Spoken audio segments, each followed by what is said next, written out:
3, 4, 5, 6, 7, 8, 9, 10, 11, 12,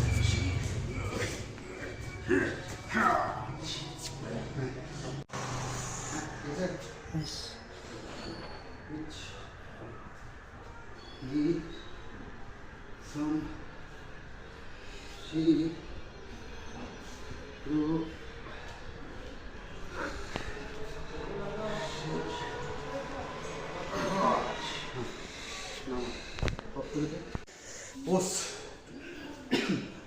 আজকে টিউটোরিয়ালে যেটা দেখালাম আপনার এরকম গাছ কাঁধে নিয়ে এসে লাঞ্চ করবেন, তারপর ফ্রক জাম্প করবেন।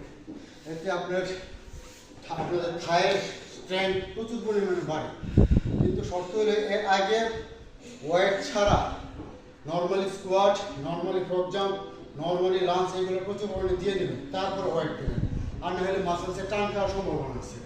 এবং আমার আগে যে টিউটোরিয়ালগুলো দিয়েছি ওইগুলো ফলো করবেন, খেয়াল দেখবেন, তাইলে আপনারা মানে আপনাদের জন্য সহযোগিতা হবে কীভাবে মানে কী ডেভেলপমেন্ট হয়।